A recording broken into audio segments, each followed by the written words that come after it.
The Ink and Paint Club podcast is intended for mature audiences only, so don't tell your parents! Listener discretion is advised.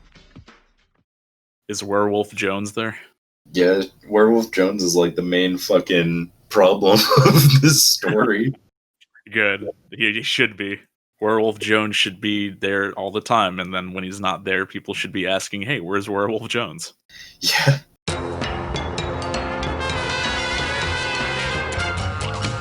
You're listening to the Ink and Paint Club podcast, your weekly home for animation reviews and discussions. Welcome, my children of the night. This is the Ink and Paint Club podcast. I'm Matt. That's Kyle over there. Hey, what's up? It's him. Our friend JD couldn't make it to this episode. He's taking a little bit extra time to get his costume together because this is the first of our series of Halloween-related reviews. We kind of spent the first couple episodes of October doing some other things, but now we're going into full spooky mode, and we're going to start talking about some spooky things, some Halloween-related things, some very scary, non-ordinary films and shows, what have you, that correlate with the season. So the first thing on the chopping block, as it were, we're going to be covering the new Scooby-Doo film, Happy Halloween, Scooby-Doo.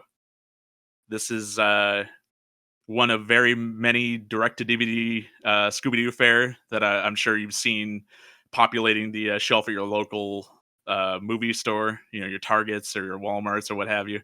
I believe this movie actually was, I think I read it was exclusive to Walmart for like a month before it showed up everywhere else, so that's kind of weird, but yeah, like just as a little aside. I literally just saw it at like a Vons. Yeah. Well, no, I think the movie came out in Walmart like in September, and then it just started showing up everywhere else like in early October or something. Oh, wild. Yeah, pretty weird. I'm not sure if Walmart has first dibs on all Scooby-Doo related things, or maybe Warner Brothers direct-to-DVD things. I don't know. Hard to say. That was just something that I read, and I thought I would mention. Anyway, yes, Happy Halloween, Scooby-Doo. The second Scooby-Doo thing that we're covering on the podcast this year, the first, of course, being the big screen CG Scoob, which, from what I remember, there were some elements in there that I enjoyed, but also some things that could have used some work. But I remember enjoying it. It all right. Yeah. This one's more your typical, like, you think Scooby-Doo, like classic Scooby-Doo antics and stuff. This is more in line with that. It's not a origin story or anything. It's just, we're in fact like the start of the movie, we're like at the very end of a fucking Mystery Inc. adventure. And then the rest of the movie is kind of the aftermath of that, which turns into this whole other, mystery that they have to solve. I can't really remember, because I know last year we covered the original Zombie Island, and I think we were considering talking about, because they had just released Return to Zombie Island that year, and I think we were considering it, but we decided to just cover the original one. And I think maybe we were considering it for this year instead, but then we saw like this is an actual Halloween Scooby-Doo movie, so it's like, hey, might as well cover that for Halloween. I suggested it. We did the fucking WW whatevers.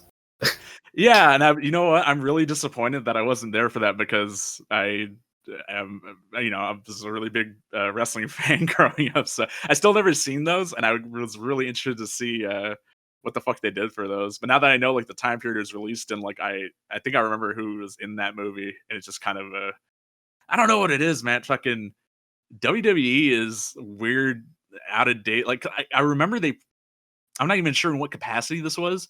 I remember a poll going up somewhere, like maybe it was on WWE.com or something, and they were like, hey, and there was like a list of like cartoons, and they were mostly like on the older side or semi-modern side, and just like what animated movies would you like to see WWE stars appear in? And I remember like, yeah, I saw like the Jetsons in there, and the Flintstones and Scooby-Doo, and like some other like more. I think there was some like '90s Cartoon Network stuff on there, but I was just thinking to myself like, oh my god, yeah, that's got to be fucking like probably Vince McMahon himself making this list because like when's the fucking last time that you saw like a Flintstones or Jetsons related anything like on your fucking like that wasn't a collection of like the original series, but like fucking when's the last time they did a direct to DVD thing for any of those?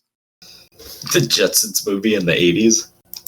Yeah, exactly. And like probably what the live action Flintstones movies that they did were probably the very last like most recent things I can think of.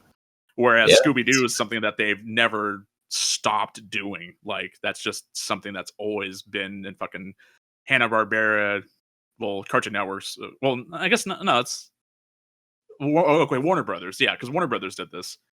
Yeah. But of course they own, Hanna-Barbera and Cartoon Network Studios and stuff. But it's weird when they start getting into like, because it's Warner Brothers Animation, but then I don't know. There's a lot of collaboration between studios. I don't know. I wasn't able to do a ton of research for this one just because the movie is fairly recent and it's the most recent Scooby-Doo movie. So most people aren't writing huge articles or doing like this page. This movie didn't even have a Wikipedia page yet.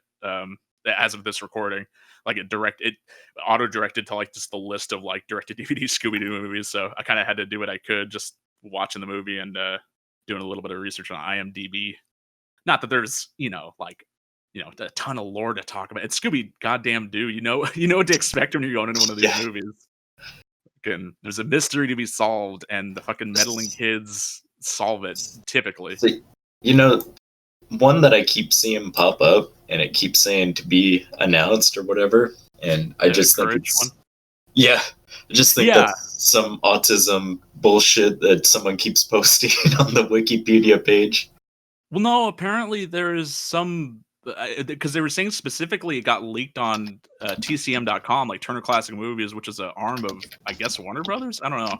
Because I know I went on Turner Classic and I saw that they do have listings for some Scooby-Doo movies there. So I don't know. I'm not sure if there's visual evidence of it, but that's not to say. I mean, fucking, I would definitely watch a Courage Scooby crossover. It's a match made in heaven.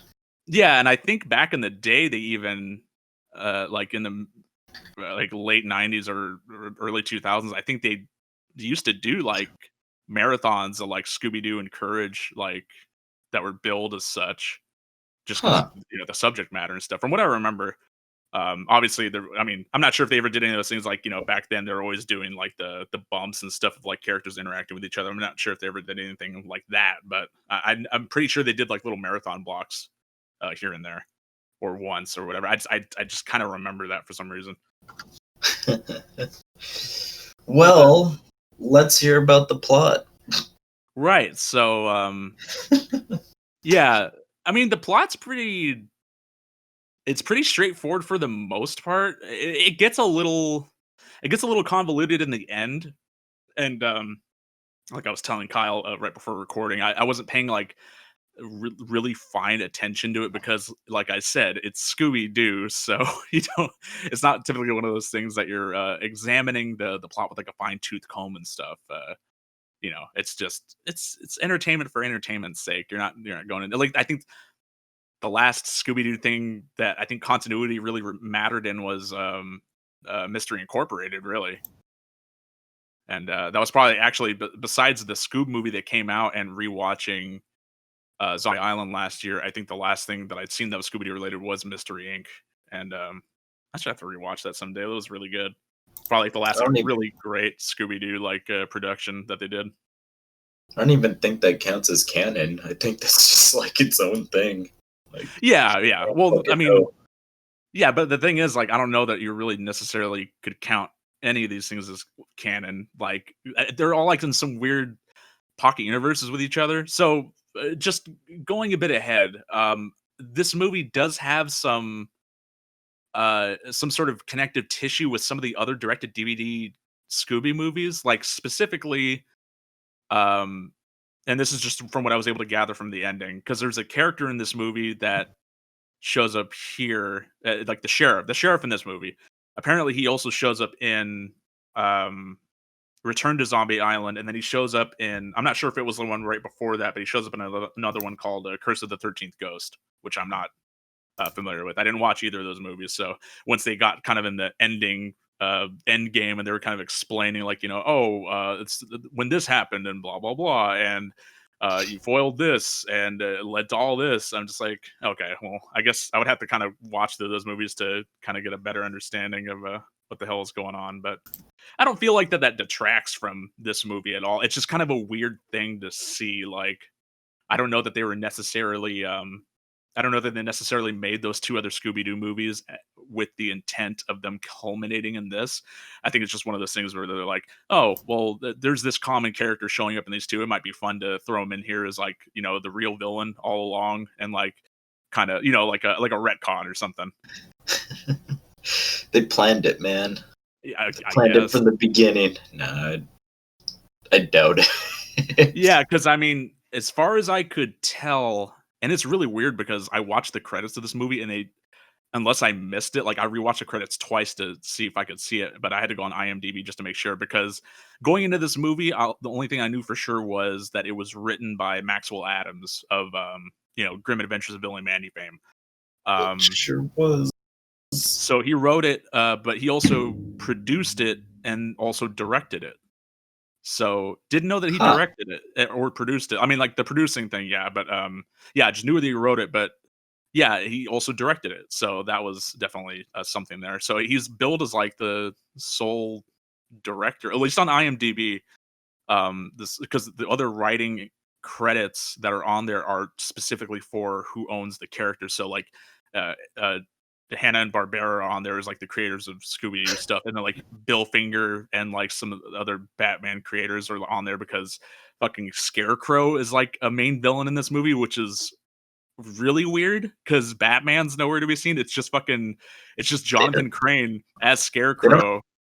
They don't even fucking name drop Batman. Yeah. Super bizarre, and I guess that's just fucking like Warner Brothers like flexing their muscle, like, oh yeah, no, we own this too, so fucking we're gonna throw a Scarecrow in there as a villain. Like, he can't foil Batman, and also he can't like foil like a bunch of meddling kids. Like, yeah, I'm not sure if I can't remember exactly how many crossovers Batman and Scooby-Doo have had by this point, because I know there's the ones like in the, I guess, the 70s with like, the new Scooby-Doo movies or whatever the hell, like they cross over with like the animated Batmans there. I want to say there's been less than 5.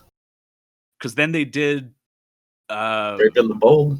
Yeah, Brave and the Bold they had there. And I think they also, because Scooby and Shag were on the Brave and the Bold cartoon, the TV show. And then I think they did a crossover movie as well, like well past when Brave and the Bold was ended, which I thought was pretty bizarre. Just like from I was looking through it like last night and I saw that and I was like, that's kind of, that's like really weird. But it's like one of those things where, they'll just drag stuff out of retirement just for crossovers. And it's like, hey, fucking that's fine. I mean, it's fun.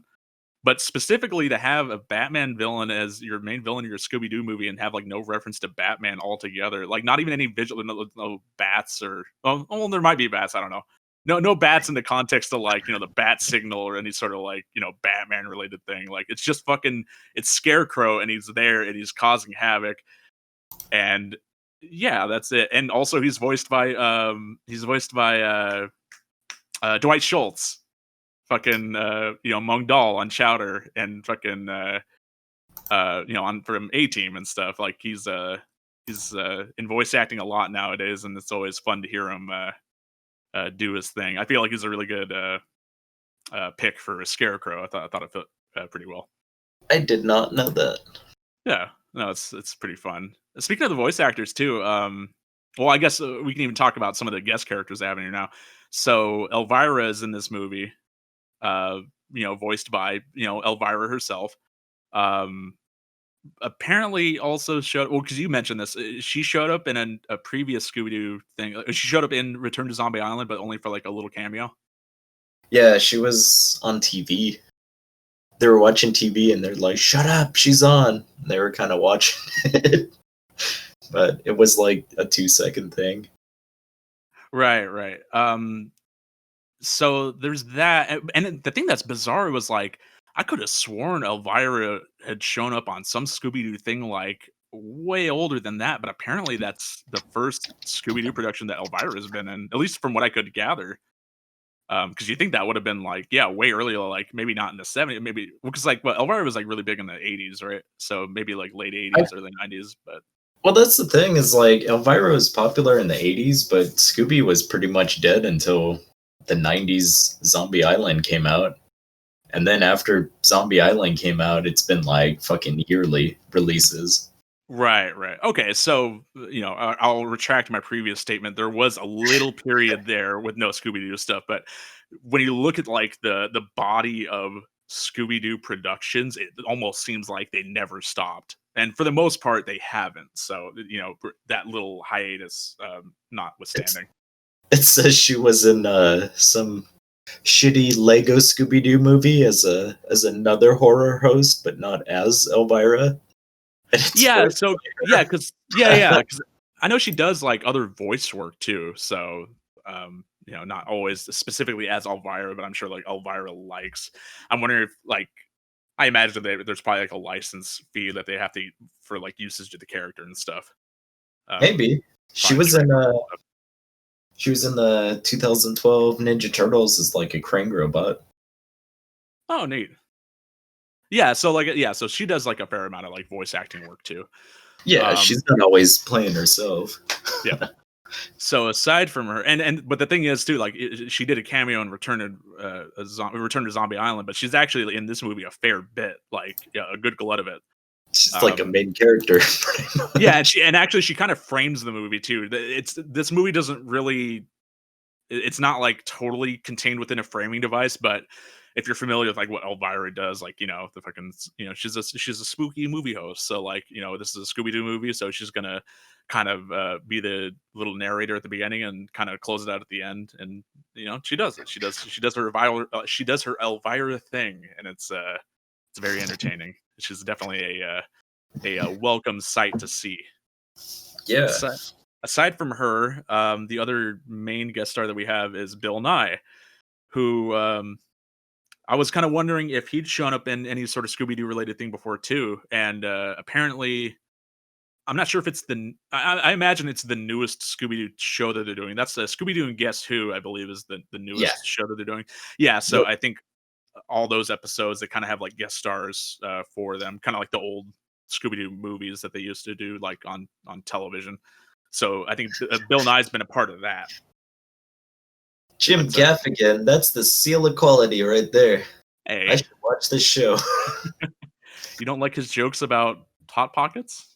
I fucking do not like that guy. Yeah, so Bill Nye shows up, and he plays a bit into the plot as well. That's the thing that's really fun to see about their celebrity inclusions here, is that they actually do play into the plot pretty heavily. Little cameos here and there are fun, but to see them actually sort of woven into the narrative is definitely entertaining. Definitely a lot more than like fucking the Scoob movie, where they had Simon Cowell in there, and he's actually kind of the catalyst for Shaggy and Scoob kind of separating themselves from Mystery Inc. and them getting like in the fight later. So, but I like a lot better how they've implemented that sort of celebrity inclusion here. It's not like The Simpsons where they're like, wow, Elon Musk, and then they just suck him off for like half an hour. Yeah. As like a plot, and then they kind of help him out and stuff. It's a lot more interesting than how The Simpsons do it. Yeah, for The Simpsons' sake, I'm pretty sure it's like the only reason why they do it is so that they have like an interesting promo image to put out ahead of every episode. Because it's like, oh, hey, it's a Simpsons character of a person I may or may not know. I should tune in tonight and see what kind of wacky hijinks they get up into. Yep. Seems to be their goal.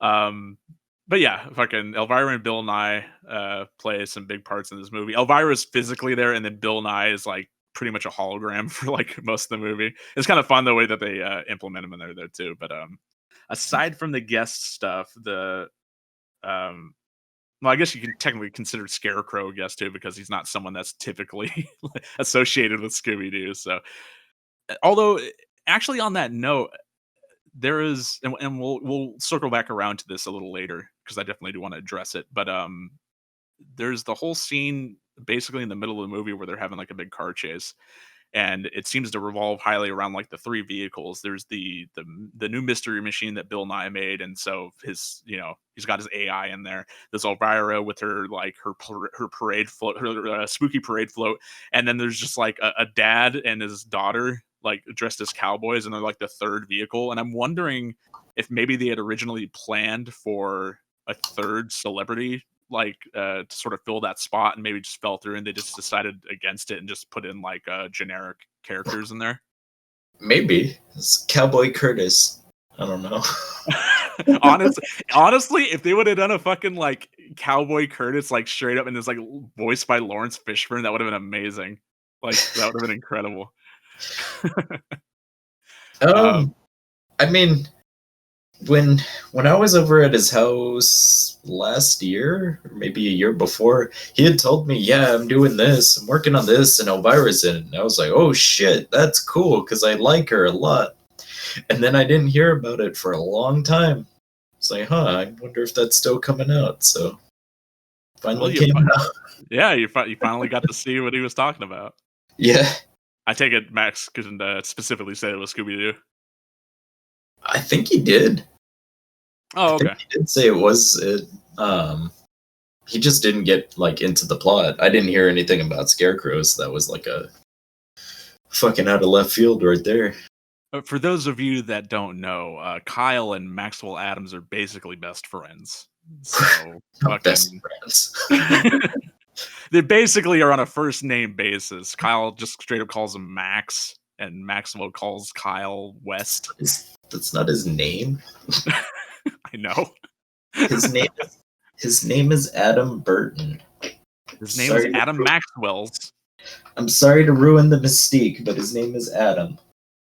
He's gonna show up to your door with a bat and threaten you now. I would be honored to get this shit kicked out of me by him. I was beaten near the death by Maxwell Adams. Who?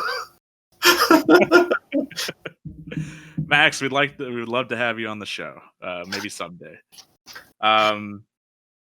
So yeah, okay. Actually, you asked me about the plot, and I kind of dodged the question there for a second. But basically, well, I kind of did have to explain the celebrity inclusions because I didn't want to just drop them out of nowhere. So basically, the movie is we start. Oh, okay, and I mentioned this part. They start like pretty much at the tail end of like another mystery that they've already been trying to solve. Fucking Scarecrow is like terrorizing this town with like drones carrying fear gas. Yeah, like canisters of fear gas, and they thwart him. Specifically, Shaggy uses Scooby like a candy-filled Gatling gun to shoot down all the drones, which I thought was pretty funny. They capture the Scarecrow, they haul him away, and then they just they hit this weird lull that typically you don't see the Scooby-Doo movies hit because they are usually like right in the middle of a mystery, but this takes place in between them solving this one and them getting into the next one. And so like, fucking, hey, we solved the mystery like, well before prime time on Halloween night. So what are y'all gonna do? And like, we're gonna, get a costume together. Let's go hit a Halloween party. Let's go get something to eat. That sort of thing. And fucking Shaggy and Scooby. I can't even remember exactly how they ended. Oh, okay, right. They make their costumes like I don't know. I can't even remember exactly what polymer or something they create. Like I think they do it out of pumpkins. They just like pulverize a pumpkin and like they just stick candy to themselves and they call that a costume. I don't know if that's exactly how it is. I might be remembering that wrong. And the thing is, I just watched it too, and it's already like fucking going right out. But I mean, they like regurgitated candy and rubbed it. Oh, that's what it was. Oh, that's gross. Okay, so they regurgitate candy all over themselves, and they stick fucking wrapped candy all over themselves, and they call it a costume. And then after the end of the trick or treating, they find themselves like in a pumpkin patch, and they're like, oh, fucking look, it's this tanker of radioactive waste, and it's interacting with these canisters of fear gas, and they're being fed into these pumpkins, and they're mutating, and then all these pumpkins mutate, and they scare the shit out of Shaggy and Scoob, and they have to fucking make a great escape. So basically, that's the catalyst for this whole nother adventure because initially everyone thinks they're crazy because they're freaking out in typical Shag and Scooby fashion, and then eventually they start to see it for themselves. Velma's whole subplot, or sorry, not Velma, Daphne's whole subplot of this movie, she's trying to slowly replace Elvira by learning from her and being like her mentee of the dark. That's what she calls her. And like eventually by the end of the movie, they're like completely traded clothes, and even Elvira gives her wig, which turns out to be a macaque, which is pretty funny. I was a little disappointed with that one because they switched costumes. She's wearing Daphne's costume, but she's a redhead in real life. And I was like, shit, that's right. She could look just like her, but no, she was bald. It was for the joke's sake, and it worked. It was funny. Yeah, well, especially because at the very end of the movie, they do the bit with her like twisting her head around. She got like the demon face on the back of her head. That was straight him. Yeah, no, that was straight up Maxwell Adams. Yeah, for sure. It was that, and where she says like, yeah, just stick a piece of fruit in there or something, and you can feed him some nuts. But that's a sometimes food. That was like, snails or cockroach is a sometimes food. Yeah, that was like straight him too, because I've heard him talk about his dog, and just sounded exactly like him. Right. Yeah, it was definitely interesting watching this movie with the prior knowledge that it was written and directed by Maxwell Adams, because having seen like his main two shows that he was the creator of, being Grim Adventures and Evil Con Carne, I'm kind of familiar with like the types of jokes and like the pacing from those shows. So I was trying to like think back to them while I was watching this movie to feel like to see if it's got like any sort of trademark Maxwell Adams sort of quirks to it. There is a lot. I would say the Predator scene was like straight him too.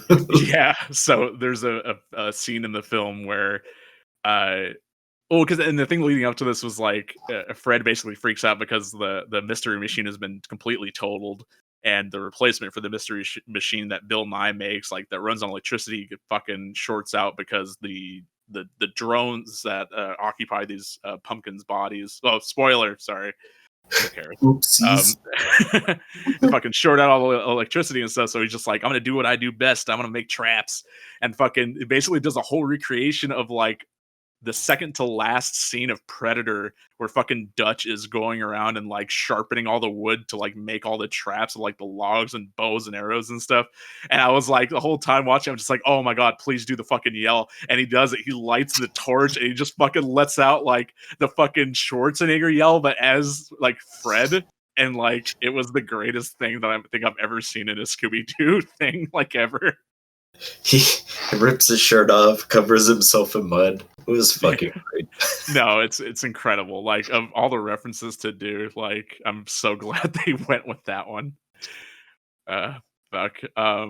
Yeah. So, and actually, going back to like the talk of the voice actors and stuff, because I know like there's a big stink like at the beginning of the year when maybe not the beginning of the year, but maybe early or late last year when they were talking about Scoob coming out, and everyone was like, oh, they're replacing all the voice actors for all these celebrity voice actors and stuff. I'm just like, yeah, well, that's a big screen production. That makes sense that they'd want to do that, because for any animated movie that's in the theaters, the only way that they feel like they can market that to general audiences is to include names they know. So they need to get fucking celebrities or semi-celebrities to voice their characters and stuff. Have you heard like the whole thing of why that's a thing? Well, no, I mean, not anything specific. I just kind of just a general assumption.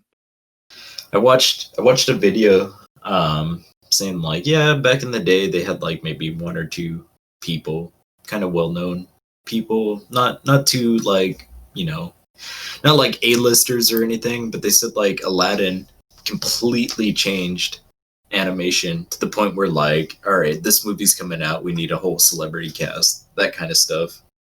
So what you're saying is it's very specifically Robin Williams fucking did too good of a job and ruined it for everyone. Literally. Oh boy. Robin, rest in peace. You were too good for this world. Yeah, because now that's just and yeah, But I don't know. it was a part of Scooby-Doo in the longest time because they had like Abbott and Costello, or like I get them mixed up with Laurel and Hardy, but I know they teamed up with them and different stuff like that. That was just a thing with Scooby-Doo, was always having guest stars. Well, yeah, but I mean, guest stars as themselves, not necessarily because I mean, with Scoob, it was like they recast the voice actors, and that's not to say that they haven't had other voice actors, of course, because fucking I think the only one that's still voice acting from him back in the day is Frank Welker. Like I think he's the original voice for Fred or Scooby. Yep. Both. Okay. I couldn't remember if he. Are you sure? I feel like he took over for Scooby. I feel like Scooby might have been somebody else originally. Ooh, that's a good one. Yeah, I want to say both, man. Without like going and looking it up right now, I'm certain that he was originally Fred and then took over for Scooby. Just throwing my bet out there. So of course he's still voicing him because, as the case for most Scooby-Doo productions, they tend to keep like their current voice actors. So Matthew Lillard has been the voice of Shaggy since he took over, since he played Shaggy in the live action movies. Greg Griffin is as Velma, and I'm pretty sure she's been doing that since Zombie Island, I think. And then Kate Micucci is Velma, which I think she's been doing since like 2015. But it was really interesting. I love Kate Micucci. She's so good. I fucking met her once. I went to a screening of The Room in LA, and I fucking recognized her in line, and I talked with her for a bit. She's really nice. Voices one of my favorite characters on Steven Universe. She's Sadie from Sadie and the Killers. But yeah, this is my first time actually watching something with her as Velma, and I feel like she's a really good fit for Velma. So I'm glad that they've got her as sort of the primary voice for her now. Wait. So you were right. I was just trying to remember what fucking. I was trying to remember I went on that tangent. Well, you were right. It's Don Messick was his right. voice. There you go. Yeah, so he took over for that. Oh, okay, yeah. So the point being that there was a big stink like of them like potentially they're replacing all the Scooby actors, and like fucking Matthew Lillard like lives the role and blah blah. I'm just like, but look, this movie just came out and they're all back to voicing him. So I think a lot of people forget that like Hollywood productions and like direct to DVD or like straight up cartoon show productions, they're like a whole different ball game. It's like you play by different rules to get different results. So it's like it shouldn't even be like a thing that they look to for reference, because it's like you really think like I mean I'm sure if Matthew Lillard couldn't, I'm sure they would try to get Will Forte to be like the primary voice for Shaggy if they could, but that's just not something that's happening, at least not right now. Anyway, back to the fucking plot. Yeah, so and I've already kind of spoiled it a bit for those, I think if you've heard this show by now, we fucking talk about spoilers and stuff. But basically, the fucking all these pumpkins are going out of control, and they need to know why. And Scarecrow's already been taken care of, so it can't be him. And the rest of the movie is just sort of spent on them, not even necessarily investigating, because it feels like they don't get to do too much investigating in this movie, and there's a very good reason why, because, and this is something that was so bizarre, like once I noticed how long it was going on for, but essentially 1/3 of this movie is like a car chase. Yeah. Like I mentioned, there's the 3 vehicles. They got like the Elvira's like parade float, they got the Bill Nye Mystery Machine, and they've got like the dad and his girl and like their cowboy dressed, like their station wagon or whatever, and they're being chased by like this bevy of like other vehicles that are being taken over by these the vehicles aren't taken over, the pumpkin drones that can infect other people but not really. Like that whole explanation was a little weird too, because they're like, oh fucking once a victim gets snatched up by this big pumpkin, they remove their personal effects and they make a whole new pumpkin and dress it up like them. Like, why even go through the effort? Like, It's just so weird. It was very convoluted. It was pretty convoluted, but it was just convoluted and silly enough that it's like, yeah, that's like something that they would do for fucking Scooby-Doo. Like that's typical Scooby-Doo silliness, as I always say. You do Yeah, say it quite I often. say it quite a lot. It's annoying sometimes. Yeah. But yeah, like the whole middle part of this movie is just them like in this fucking car chase, and it was just so weird because I've definitely never seen any Scooby-Doo production like that, and I think I don't know, most things that I've seen don't just straight up have like this extended car chase sequence like right in the middle of their movie, especially Scooby-Doo movie, which kind of hinges on them like investigating and checking for clues and stuff. I feel like this kind of skews more towards like a not really an action movie, but there are certain shots in here that are definitely action-y. Like, there's the bit where, they're being chased by the big pumpkin, and, like, it slows down, and it kinda shows, like, the pumpkin drifting with all, like, the corn flying in front of his face. I'm just like, "Oh, well, that's actually, like, a weirdly well, not like a weirdly composed shot, but, like, the composition of that shot is something that you would see, like, out of like, an action scene in another movie. It's just something I wouldn't expect out of Scooby-Doo. It's just, like, really weird. Yeah, not to say it's not welcome, it was just very interesting. Like, you could definitely tell that there was, like like, s I don't know, I feel like because I mentioned those other 2 Scooby-Doo movies that came out, and I can't say for sure because I have not seen them. The only thing that I know for sure is that I'd heard that Return to Zombie Island wasn't that good because it retcons a lot of stuff from the original movie, so that's the only frame of reference I have for that, but I feel like if you go back and watch, like, most Scooby-Doo things, they're not quite like this one. I feel like you could definitely tell that there was like the vi- the specific vision in mind. Maybe like I think Maxwell Adams knew exactly what he wanted to do with like Scooby Doo characters. Well, there's been some pretty actiony stuff. Like the WWE one was pretty actiony. Oh right, okay, no, because that's right. The one scene that I've seen from that movie was fucking. I think John Cena like fucking wrestles a boulder or something. Yeah, Oh my god, with this fucking theme blaring and everything. I gotta fucking get around watching those. That just sounds like dumb enough to be entertaining. they're weird, man. What's it called? The Jets? No, the Flintstones. Flintstones WWE one. Yeah. I know that if you know the artist Sean Dickinson, Um, Not sure. he's the guy that did like the Cuphead comic, and Oh, okay, yeah. he did a bunch of like storyboarding on that one. So it's pretty cartoony and pretty fun. Oh, that's cool.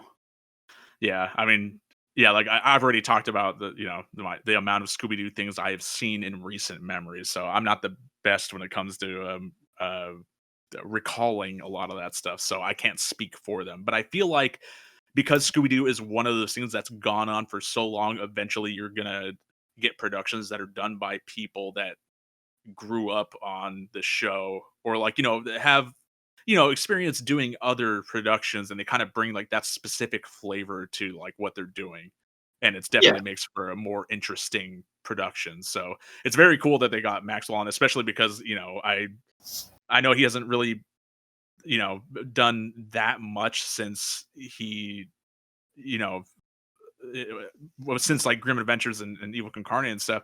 I know that he's had things that he's wanted to do that unfortunately haven't like quite worked out and stuff. So it was very nice to see a new thing from him. yeah. I mean, Yeah. he's been in the background. If you haven't noticed, like he's been doing work on Bunnicula. He's done like fish hooks. He's Yeah, well, I mean, to see him like at the forefront, like he wrote and directed this movie, so it's cool to see him being like a head honcho on something. You know what I mean? yeah. Because yeah, you could look to any of these people that have like made their own shows before, and they're like working on the backgrounds of stuff nowadays. I mean, like off the top of my head, like Jonan Vasquez, he created Invader Zim, and then like he went on to do like character designs for like Travis Cunningham, I think. Or you got like Rob Renzetti, who created My Life as a Teenage Robot, and like now he works on uh fuck, what am I it's a Disney show that's on right now. What the hell is it called? It's I was Damn, no, it's like the kid and he's got like the overalls on. Well, damn it, I can't remember the name of it. I'm sure somebody knows exactly what I'm talking about out there. Anyway, yeah, so there's probably like a ton of people that have like been the head honchos on like their own products that are now working in the background of stuff nowadays. Um, and it's Big City Greens. That's what it's called. It's called Big City Greens.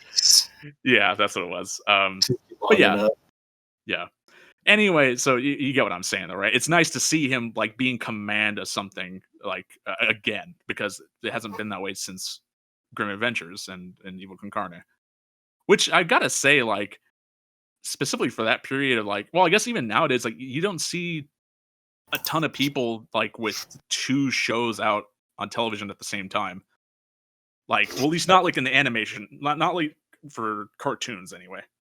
That one was a hard one, man, because it started off as one show, and then it split into two. Yeah, and I feel like what did they? I don't even think they started Evil Con Carne like right away. I think they waited a while, right? Or did they start it like right after they split? I think it was a simultaneous thing, and then it went away for a while, and then it got another season, and then it like came back, different art style and everything. Yeah, so okay, that's what I was trying to recall because I know once they separated the shows, they took all the segments they did for Grim and Evil and like they made those own separate shows, and then they had the episodes that came after that that were that were specific to the individual shows. And I felt Yeah. like maybe for a long time Evil Con Carne didn't get it, and then like yeah, they completely changed the style like up all the way, and then that's probably what I was led to believe was the case.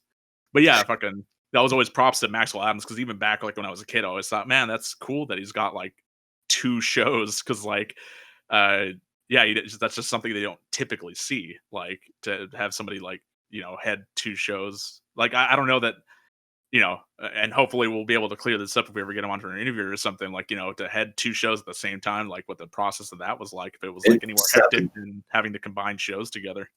It sounded like it was a straight pain in the ass. Right. I mean, I wouldn't doubt it. Got off on a little bit of another tangent. Anyway, yeah. So it's the best, man. They do the whole car thing and I counted this. I think it's like 25 minutes of I think the movie's like hour and 10. So like 25 minutes of the whole movie is them like in this big old car chase, and yeah, and it's just super bizarre. But you get a lot of like fun little character moments here. Like I said, like Daphne's trying to replace Elvira the whole time. And then like you get Bill Nye who's like over explaining like every little scientific thing to Velma and Fred like at every opportunity, or like he's like off like in the distance like giving candy to kids and like over explaining to the parents and stuff too, and like you just sort of hear it off in the distance. It's really funny. Even the stuff with like the dad and the daughter, like there's some fun little moments in there too. But then yeah, it kind of culminates in this big thing where we already talked about the Predator scene. That's kind of the catalyst for that. There is a scene right around there that was definitely I felt like worth mentioning because we keep on hearing a mention of Velma's mind palace throughout the movie. She name drops it like a number of times. I'm just like, so they keep on bringing it up. They're gonna actually show it at some point, right? And they do.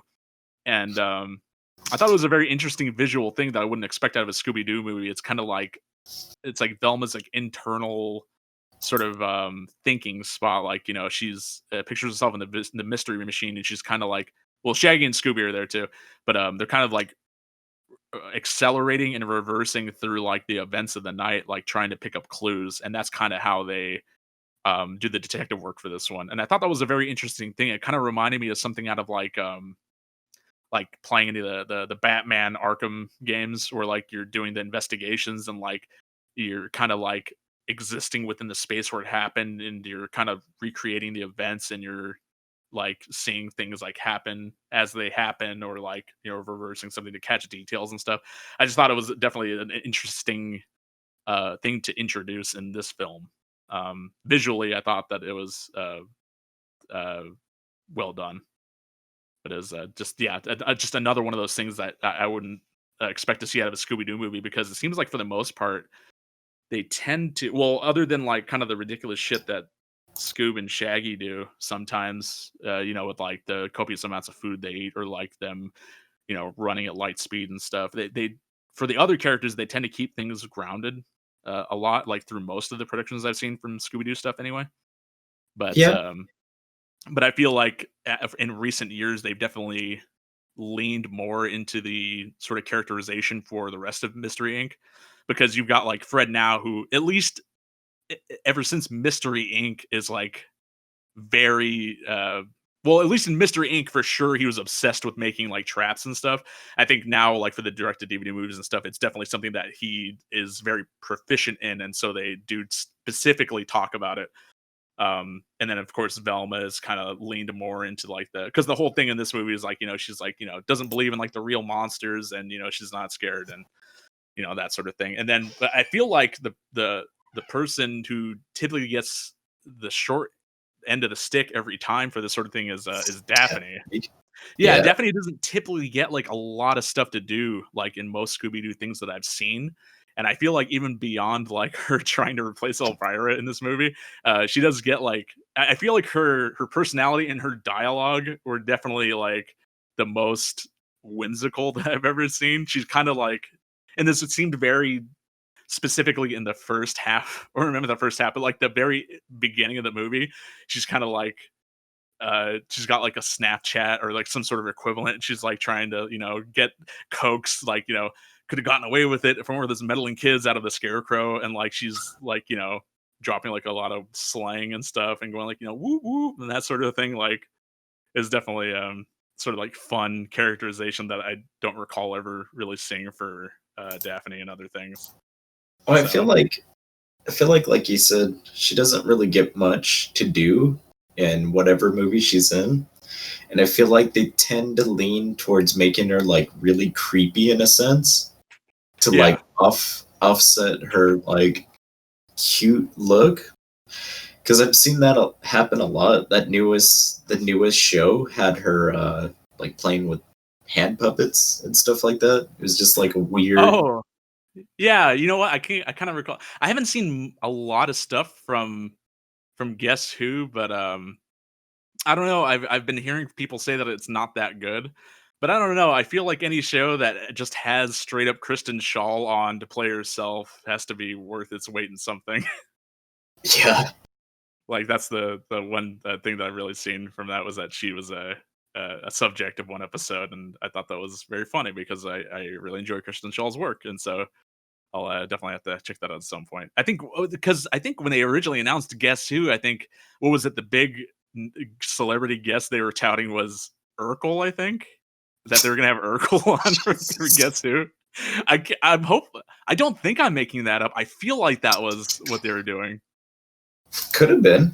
But I do remember them fucking bringing up Bill Nye too. So yeah, that was another thing. So yeah, like I said, I'm not sure if they sort of treated his thing more like a cameo, like they did originally for Elvira, and like they just gave him more of a main role here. But for Bill Nye's sake, they don't just do the hologram thing the entire time too. There's like a whole post credits thing, like interwoven within the credits of these little like shots of animation of them taking the destroyed Mystery Machine and like putting it back together with like scrap metal and like kind of Frankensteining the Mystery Machine back together, and Bill Nye's helping them the entire time.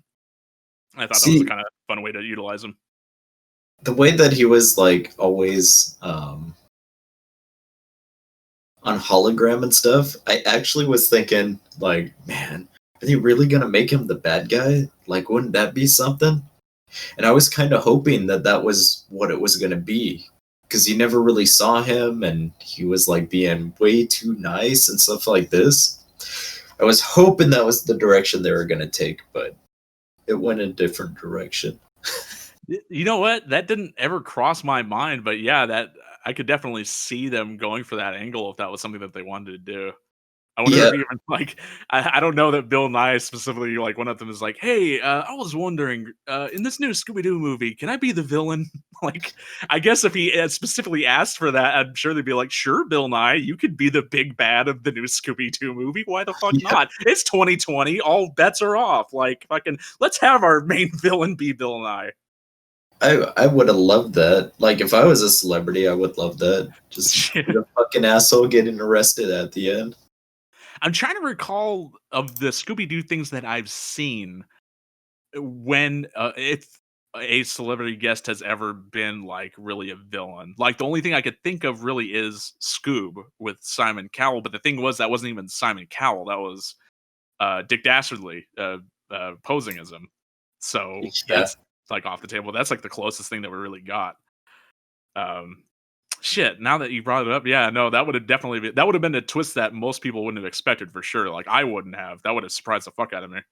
If Yeah. it was Bill Nye. So yeah, maybe keep that in mind for your next Scooby-Doo directed DVD production. You should subvert expectations and have one of your celebrity guests actually be the villain for the episode. If they've done that before in the past, let us know because like I said, I'm not, Scooby-Doo is my forte for as far as knowing the lore and the inner intricacies of the Scooby-Doo plot, I guess. Yeah, so so we kind of touched on this a little bit. There's a character in this movie, he's the sheriff, and apparently he was also in the other two movies that I mentioned. He was in Return to Zombie Island and he was in Curse of the 13th Ghost. And I think he was like probably a bit part in those movies. I'm not sure exactly how involved he is, but I know in this movie they do show footage from those movies of like when he showed up. But basically, this movie reveals that the sheriff's actually it's some dude named Cutler Toe, and he heads this like tech company, and that was what the drones were derived from. And Scarecrow was hired as kind of the bait, I guess, or not really the bait, but like the to lead Red them herring. astray. Yeah. Speaking of red herring, we totally forgot to mention that fucking red herring shows up. I think for the first time since a pup named Scooby Doo. Did he? I didn't notice. Yeah, Honestly. he there's a bit in the movie where everyone's running out of their vehicles and there's a truck that says like red herrings, like Halloween costumes or something, and like red herring actually runs out. Ooh. He runs out of the truck and he's got like clown makeup on, and then like later on in the movie they show all the pumpkins that are controlling all the vehicles. They're starting to go into the woods to chase the gang, and one of them is driving red herring's vehicle and it's got like a clown face on the front, and like they do like a full stop and like the clown's nose like honks against a tree, and then it switches to like a shot really far away and you just see like this fucking explosion go off. Like I remembered the truck, but I don't remember seeing him. So yeah, that was there you if you go. go back and watch him, it's a red herring shows up, and that was like I immediately noticed him. It was because I feel like that's one of those things people have been expecting him to show up as like a reference or something. Like because I think even in a Mystery Incorporated where they loaded it like with a ton of references. I'm not sure if they ever specifically referenced him in there because just going off of the quick perusal of the Scooby-Doo wiki that I did right before we recorded, it seemed like the only two appearances I could see for him were Pup Named Scooby-Doo and Happy Halloween Scooby-Doo. So I'm pretty sure this is the first time we've seen him since then, which is yeah, definitely interesting to say the least. Huh. But yeah, so yeah, that was yeah, okay, the sheriff. Sorry, I don't remember what train of thought I was on. Jesus, man. Listen, man, you threw out the name Red Herring, and I forgot we hadn't mentioned Red Herring at all. I guess really that was the true Red Herring all along. Yeah. But yeah, so they show like he's getting away with it at the end, and then to keep him on the phone long enough for Bill Nye to trace the call, and then the last thing you see of him is like Scarecrow's shadow like overtakes him, and then like he snatches him up, and then like I think they don't show what happened to him after that. I feel like they're kind of leaving that one open ended. I'm sure for whatever next directed DVD thing they're going to do, I'm sure they'll try to weave it into this new Scooby-Doo cinematic universe they've seemed to craft for themselves. The Batman crossover. I feel like we're probably going to be due for another Batman crossover at this point if they're going to keep the Scarecrow thing open ended, because they captured him at a point, but then like by the end of the movie he's free. So I feel like probably I wouldn't be surprised if the next like one or two Scooby-Doo things that we get might be Batman related. But yeah, I think we've covered most. Oh, actually, okay. There's one other thing I wanted to cover because it took me by surprise. When I was going through the credits, I'm not sure if you remembered, but in the movie, there's like 2 instances where they have like this really sort of happy-go-lucky, like sort of like 60s hippie music that goes on, like sort of like Yeah, where they're running. yeah. And then I looked at the credits for that, and I was surprised to find that. Well, not that surprised, but because I know that he's worked in the animation industry for like a long time now. But Andy Sturmer, who most people probably wouldn't recognize his name, but I most certainly do because he's the lead vocalist and drummer for one of my favorites '90s pop bands ever, called Jellyfish. Um, he made like a hard pivot into doing stuff for kids cartoons, like in the 2000s, because I'm pretty sure the first thing I ever heard him do was like, well, and actually no, he his main claim to fame was that he basically managed Puffy Amiyumi for a long time. Huh. Yeah, like I know that he produced like a lot of their albums, I think. He wasn't present for like in the show or anything, but that's just there's that relation because you know they had their own cartoon and stuff too. But I know that um he did the theme for Transformers Animated. He did I think he's done stuff for Ben 10. I'm not sure exactly which Ben 10 stuff, but he's done like composition work for like a ton of cartoons now. But you don't typically get to hear his voice that much. And being the big Jellyfish fan that I am, I didn't even pick out that that was him. He has another vocalist on this track, so that might have been it. But still, it was a surprise for me because, like I said, it's Jellyfish is one of my. If you guys aren't familiar with what I'm talking about, go look up the album Spilt Milk, and you look me in the face and tell me that's not one of the most perfect pop albums of the 90s. Definitely a high recommendation from me. Also, Belly Button's another great album of theirs, too. And if you enjoy their work, then you can check out Fan Club, which has a bunch of demos and live stuff. And anyway, I just felt like that was worth mentioning. But back well, I guess not back to Scooby-Doo. I feel like that's it for Scooby-Doo. I feel like we've covered most everything that we can. Unless there's anything that you wanted to go over that we didn't go over already. No, I think we covered pretty much everything. Okay, yeah. Oh, okay. Actually, there's 2 other things. Okay, I'm just looking through my notes right here, just kind of seeing the mentions and stuff. There was like the one quote that I wrote down was there's a bit in there where Daphne is like beating a bunch of pumpkins to death with like a stick, and Elvira says like, "Oh, girl, you're like a regular Mary Sue." And that got a laugh out of me because I wasn't sure if that was like I don't know. It's just so weird to think of Elvira like saying something like that. She's a snarky one. Yeah, but I don't know. Just something about the term Mary Sue, like I wouldn't have expected to hear come from her. Like, I wonder if she actually like even knows what a Mary Sue is. I'm sure a bit. Probably. I guess in some respects, Elvira can like in maybe not entirely, but in some respect can be considered one. But the other thing was fuck, what was the other thing? Oh, yeah, the whole bit where they because Scarecrow gets locked up and then like they make their way onto the police van. This is all during the car chase scene, mind you. So like they're yeah, like I said, that's just another thing that makes it so weirdly interesting. But they fucking make it onto the police van and like Jonathan Crane is just standing there and like him and Velma have like this Silence of the Lambs moment where like they're talking through like the plastic or like the glass and stuff like Hannibal Lecter. Yeah. I thought that was like a fun little reference too. All the little references and stuff in here are like fun. Like between that and the fucking Predator thing, like I don't think I'm ever gonna get over that. Like it's just it's amazing. Okay, well, I feel like we've exhausted all we can out of Happy Halloween, Scooby-Doo.